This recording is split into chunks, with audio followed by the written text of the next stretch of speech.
Good morning, everybody. This is my first video update for this Saturday, coming to you from Athens, Greece. Let's take a walk down to the Acropolis area and let's talk about the news on this very hot Saturday summer here in Athens. And the big story is the agreement between Russia, Ukraine, Turkey mediating, and the United Nations with regards to grain and wheat.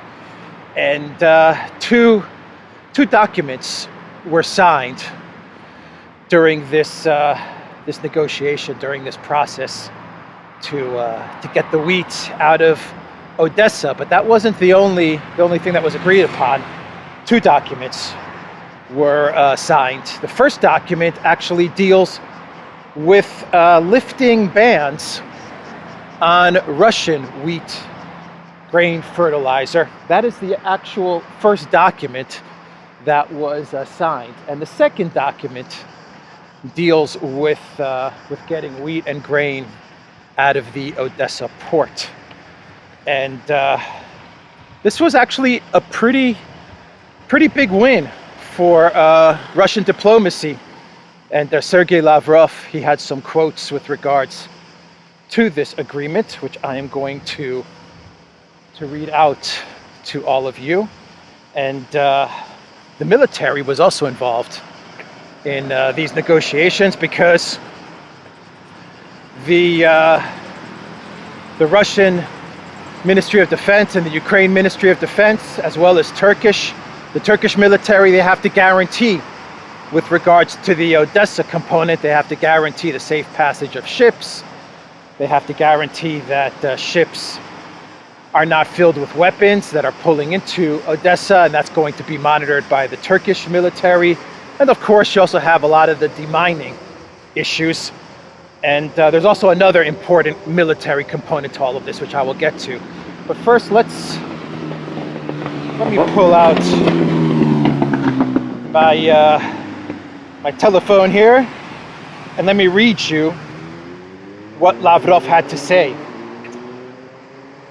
First of all, here's an article from RT which gives a very good summary as to what was agreed upon in Turkey with regards to the grain and the wheat and the fertilizer. Russian and Ukrainian officials on Friday individually signed a UN and Turkey brokered deal for the resumption of grain shipments from the Black Sea ports to world markets. The agreement, which has been described in a tweet by UN Secretary General Antonio Guterres as a beacon of hope, possibility, and relief, consists of two documents. The memorandum, which is valid for 3 years, addresses the issue of sanctions on Russian agricultural products and fertilizers. The second document, which is valid for 120 days with the possibility of extension, defines the mechanism for the export of Ukrainian agricultural products from ports controlled by Ukraine. All right, so you can hear the cicadas in the background. Always in Greece, in Athens, you will have the sound of cicadas 24 hours a day. 7 days a week, the cicadas are chirping. And even at nighttime, you can hear them. That's probably when they're loudest. So here is the quote from Lavrov. It is in particular about removing the obstacles that the US and the EU have created in the areas of finance, insurance, and logistics to achieve specific exemptions for these products from the restrictive measures imposed against our country, Russian Foreign Minister Sergei Lavrov said in a statement. He was pleased that Washington and Brussels had stopped obstructing the achievement of today's agreements, and added that signing the memorandum displays the purely artificial character of the West's attempts to shift the blame on Russia for problems with the supply of grain to world markets. All right, so that is the quote from Lavrov, and he's saying two things with the first part of the memorandum that was signed. The first thing he is saying is that Russian grain, fertilizer, wheat, Russian agricultural products will now be exempt from the sanctions placed by the collective West. This is a big, big win. And we actually saw the EU in some of their sanction packages, their new sanction package. Actually, they rolled back a lot of the agriculture and fertilizer. There's a cicada right up there somewhere. I know you're hiding up there. They rolled back a lot of the agriculture fertilizer bans that they put in place. So the EU is already admitting defeat on the wheat and fertilizer front. And we also know that the Biden White House, about like a month and a half ago, they quietly exempted Russian agriculture, wheat, fertilizer products from their sanctions. They were very quiet about it. It was all done on the down low because they didn't want to show their citizens that the Biden White House's sanctions against Russia were not working, and they were actually hurting American farmers. So they rolled back the sanctions that they put in place with agriculture against Russia. But now you have the UN coming in, and it is going to be the UN that is going to make sure that Russian products, wheat and fertilizer products, are open to the world market. So that is the first very, very big win from the Russian side of things. The second point that Lavrov makes is that he points out the Western hypocrisy with regards to trying to blame Russia for the potential food crisis, the food catastrophe. And he is making the point that the UN had to actually come in, broker this deal along with Turkey, so that Russian products, which were sanctioned, are now unsanctioned and can now reach world markets and avoid a food crisis. So it wasn't the fact that Russia was trying to starve the world. It was the fact that the collective West sanctions on Russia were leading to a potential food supply shortage and a food catastrophe. And Lavrov is pointing that out. He is saying, look, you see, the lies and the fake news from the collective West is now exposed. It's not that Russia is trying to prevent food, fertilizer, wheat from reaching the markets. It is the sanctions, which now the UN is going to lift on a global level, that was preventing Russia from selling their agricultural products to the world. So Lavrov points this out. Now, the second document that was signed, and this is the interesting one, and I'm really interested to hear everyone's opinions on this. The second document deals with getting the wheat out of the Odessa ports in Ukraine. And for this, they've put in place all kinds of security guarantees. Like I said, the defense ministers had to go to Turkey and sign the agreement. By the way, the agreements were not signed between Ukraine and Russia. They were signed by Russia and Turkey and the UN, and then Ukraine, Turkey, and the UN. So the Russians and the Ukrainians did not actually jointly sign an agreement together. But the second part of the agreement deals with getting the wheat out of Odessa, and they're providing security guarantees for which Turkey will monitor the boats coming in and out, the dry cargo ships that are going to be coming in and out of the Odessa port. The deal provides for the creation of safety corridors from Odessa, as well as Chornomorsk and Yuzhny. Ships will navigate these corridors in the Black Sea under the direction of Ukrainian pilots and then pass through the Bosphorus Strait. They will be inspected by Ankara. And the deal also mandates the immediate creation of a joint coordination center, which will be based in Istanbul and will include representatives from Ukraine, Russia, and Turkey. The center will supervise the safe passage of ships along the agreed corridors. Now, here's where it gets interesting. Here is where it gets really, really interesting. So Sergei Shoigu, who signed the memorandum here with Odessa, and getting the grain out of Odessa, which accounts for about 10% of the wheat and grain to certain markets. So it's not the biggest player. It's the 5th player in the world, but it's not insignificant either. So Shoigu said this when sounding off about the agreement, and this is the Russian defense minister. Russia has assumed the obligations that are quite clearly spelled out in this document. We will not take advantage of the fact that the ports will be cleared and opened. We have made this commitment. Moreover, a very specific date is indicated there. More precisely, the period for which all this will be done. Russia will not use cleared ports in the Black Sea for its own purposes. The export agreement is valid for 120 days with the possibility of extension. Thus, Russia will not use the fleet in the direction of Odessa for 120 days. So that is pretty much the summary of what the Russian Federation has agreed to, the Russian military has agreed to with regards to this memorandum and to the opening up of the Odessa ports, which is that the Russian military will not operate in the direction of the Odessa ports for 120 days. Shoigu says, we have made this commitment. Moreover, a very specific date is indicated, more precisely the period for which this will be done. So Russia is going to abide by this memorandum, by this agreement. No military activity toward the cleared ports of Odessa.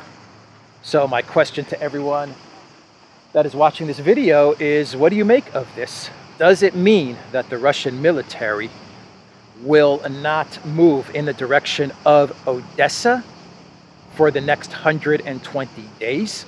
Does this mean that Russia will not move in the direction of the Odessa ports?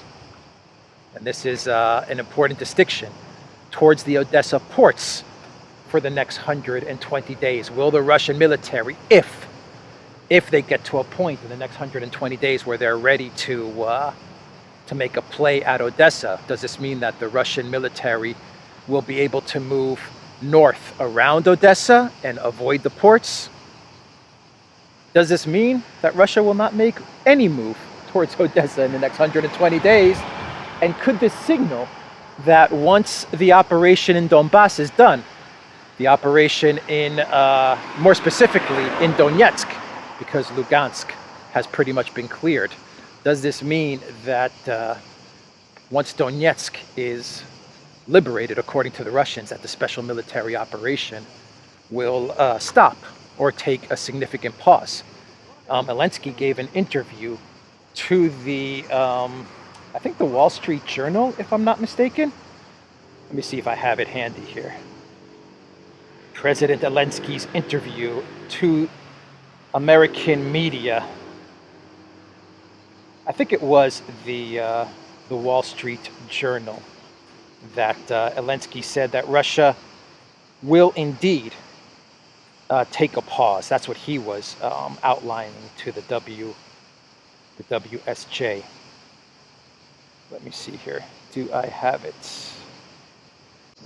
He says that Russia has swallowed 2 regions and now says that they will freeze the conflict. Then Russia will rest, and in 2 or 3 years, it will seize 2 more regions and then freeze the conflict, and it will keep going further and further, 100%. That is what Zelensky told the Wall Street Journal. Now, of course, everything that Zelensky says you have to take with a very large grain of white powdery substance.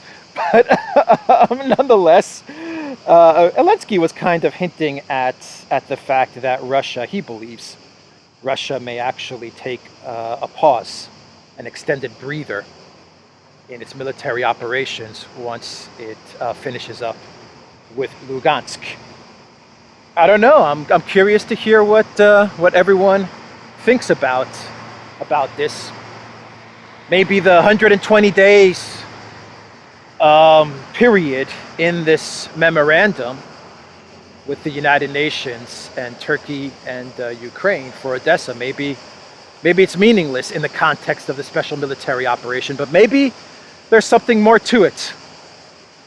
We don't know, but it is 120 days, and it can be extended if parties agree to extend it. Of course, you could make the argument that in 120 days, that's when Russia will make their move on the port of Odessa, and they won't extend the agreement. But anyway, I'd like to hear your thoughts on it. I think this is a really interesting part to the memorandum, a really interesting component.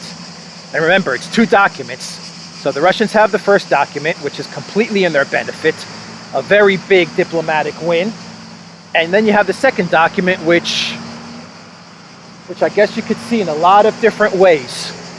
You could make a lot of different arguments that this document spells out perhaps the Russian strategy vis-a-vis Odessa, or this document could spell out a Russian pause and no move towards Odessa, or somewhere in between. So that is the news there, and that was the big news with regards to wheat and fertilizer. The next story that I would like to discuss is the fact that Russia has placed, let's see, Denmark, Slovakia, Slovenia, and Greece on the list of unfriendly nations. So in practical terms, what does this mean? This means that the embassies of these nations that are now unfriendly towards Russia, they're going to be operating with certain restrictions. For example, the Greek embassy can't employ at the moment now more than something like 34 people at its embassy in Moscow, and that number may be reduced in accordance with what the Russian foreign minister, wants to do. In other words, all these countries that are now in this bucket of unfriendly nations, the Kremlin, the Russian government, can start to place restrictions on how they deal with them. And in the case of embassies and foreign policy, the foreign ministry of Russia can put certain restrictions on how many Greeks are employed in the Greek embassy in Moscow, and so on, and all these kinds of things. But so the actual, at the moment, short-term implications of this are not so big, but the medium and long term could be huge, because the last thing you want, and I'll speak from the side of Greece, the last thing you want is to be deemed an unfriendly nation by a country as powerful as Russia. That is the last thing you want to happen. And for Greece, which used to have very, very good relations with Russia, brotherly relations with Russia, this is a devastating blow. And it's a devastating blow to all the countries that were placed as unfriendly nations, because the Russian government can now start to do all kinds of things with these unfriendly nations in the areas of tourism and trade and foreign policy, God knows what else. So, it's, in practical terms right now, it's not such a big deal. But in the long run, medium and long run, if Greece doesn't improve relations with Russia, then this is going to hurt Greece in a big way, because the special military operation is going to wrap up in one form or another. It's going to wrap up, and everyone will put it behind them, and we'll move on to the next news stories. But you don't want to remain on an unfriendly nations list. So my thoughts there are that, once again, the Greek government is very short-sighted. Of course, the Mitsotakis government here in Greece is also very beholden and captured by the neocons and the neoliberals, more so the neoliberals in the United States. And we've got a ton of bases now here in Greece, US bases. I mean, we've been completely captured on an economic level by the EU, and on a military level by the US. And so this was in the cards. Trying to pull Greece away from Russia has been a project that the collective West has been working on for many decades. And I have to stress that we're talking about a government level. the people of Greece, they still have a very positive view of Russia and a deep affection for Russia. That is without a doubt.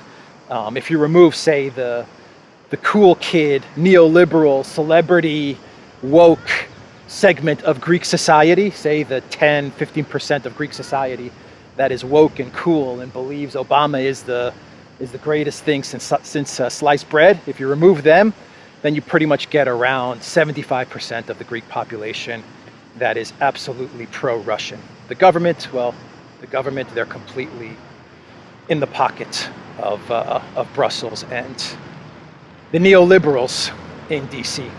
The Samantha Power, Susan Rice kind of crowd. So that's my thoughts on that story.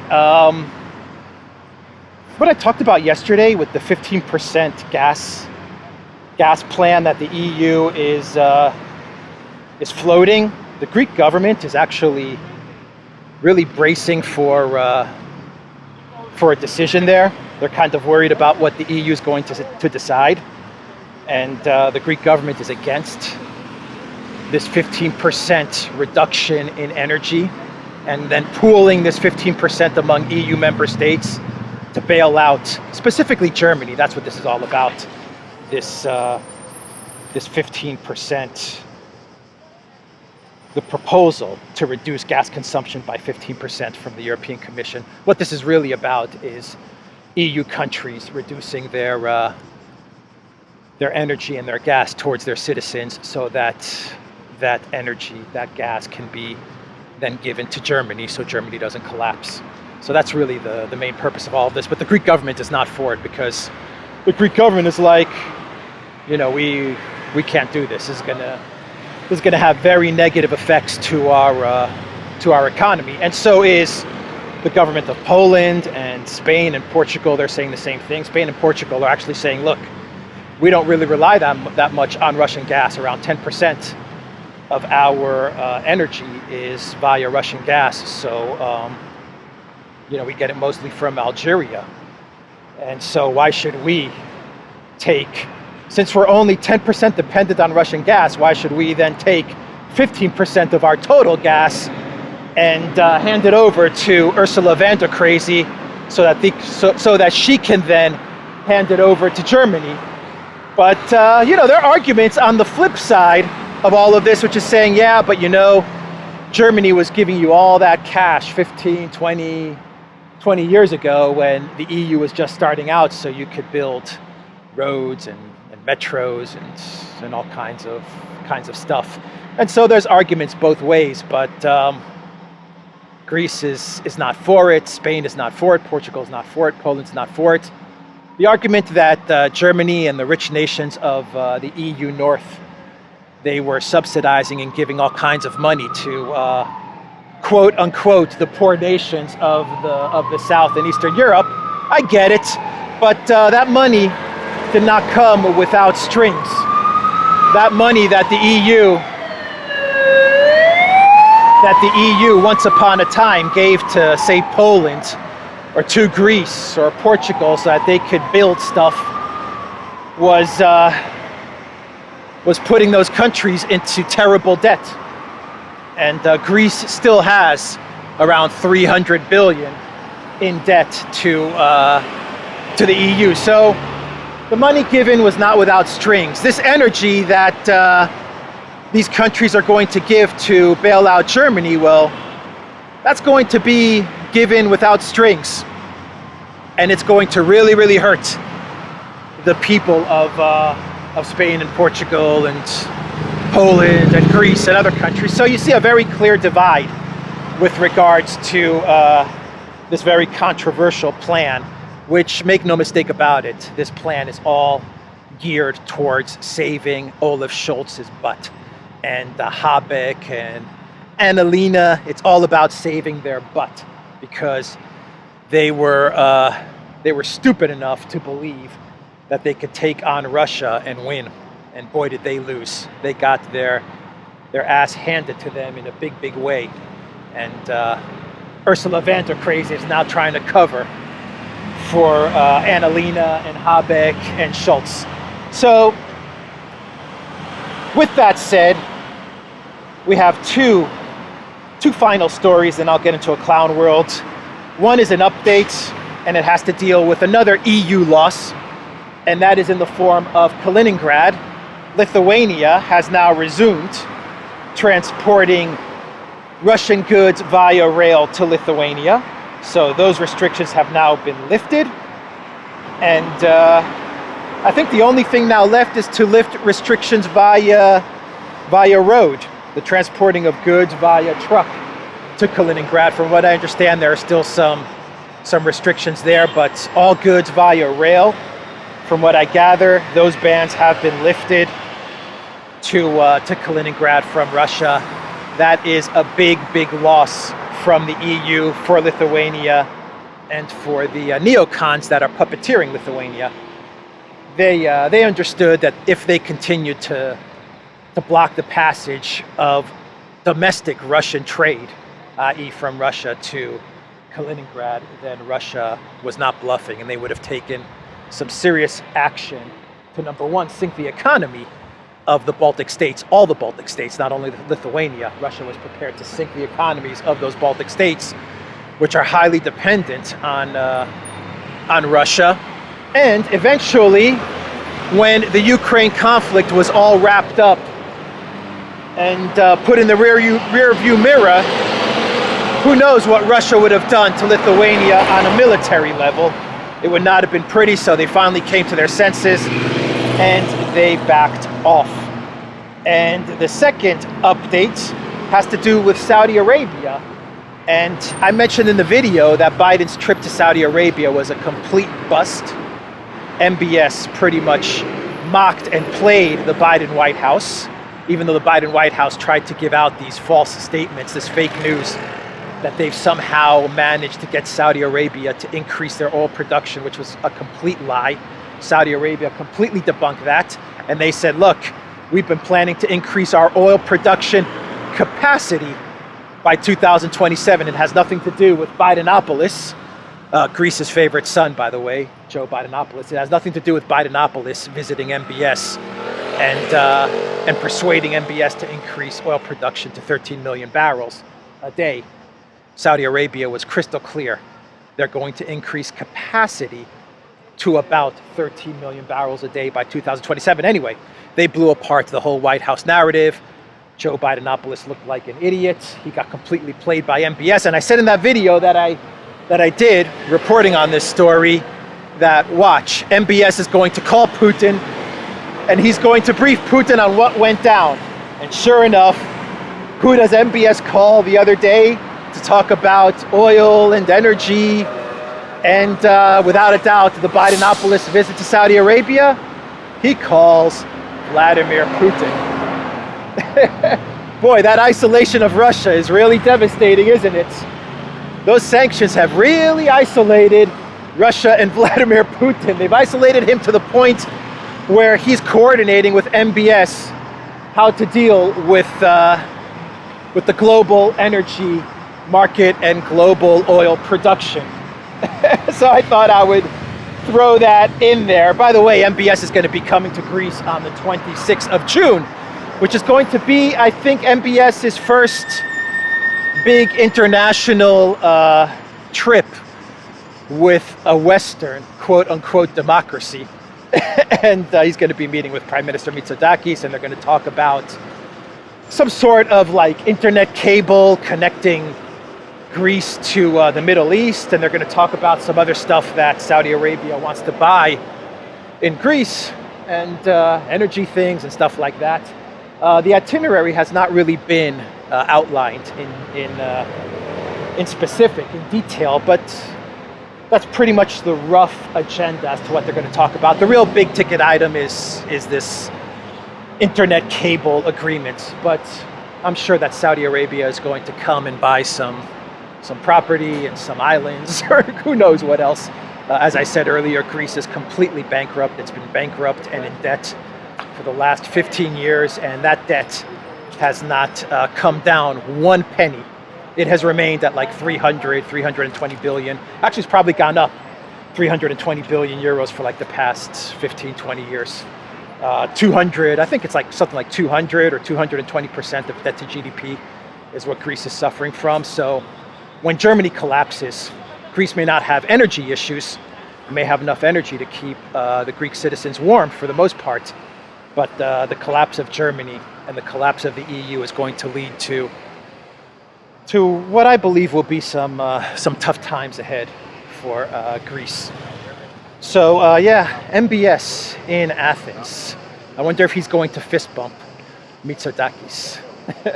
Hey, Kyriakos, fist bump. How you doing, my man? And then Kyriakos is going to be like, hello, MBS.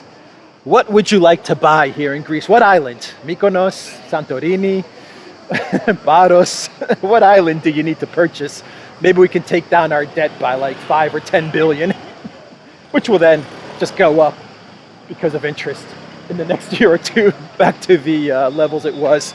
Anyway, we'll see what happens there when he comes into Greece on June 26th, on July 26th. Did I say June 26th? I meant July 26th.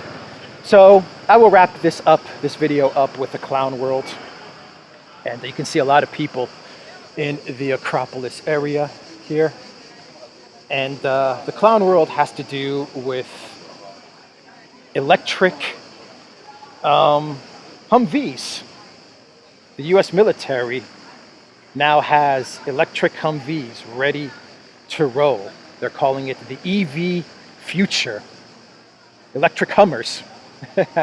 President Biden stated that every vehicle in the United States military is going to be climate friendly. And he said, we're spending billions of dollars to do it. And so the US Army bought a 2022 Hummer EV pickup from General Motors subsidiary GM Defense.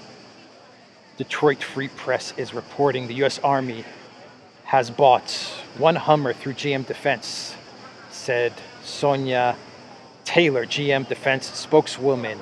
She wouldn't reveal how much the Army paid, but said that the Hummer retails at approximately $108,000. Taylor said that selling the Hummer is a stepping stone to getting the service electrified. That's right. An electrified US military. I wonder how that's going to play out on the battlefield. Getting those Hummers moving across the battlefield on electricity. How is that going to work out?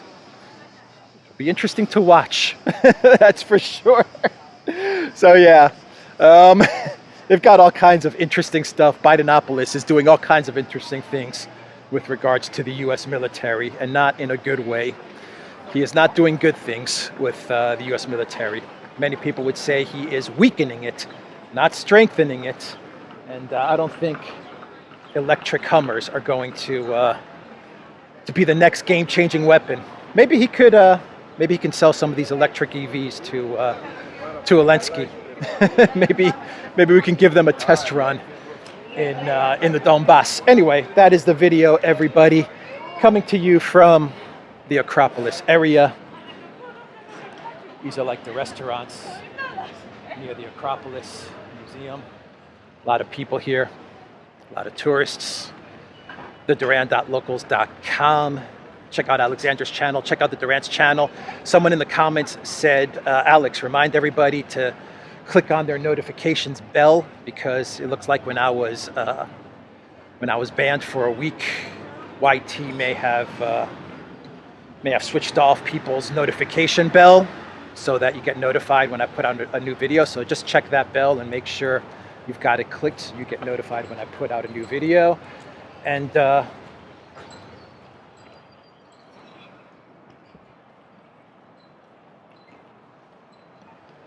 Rumble, BitChute, ODYSEE, and Telegram, please subscribe to me on those platforms. Take care.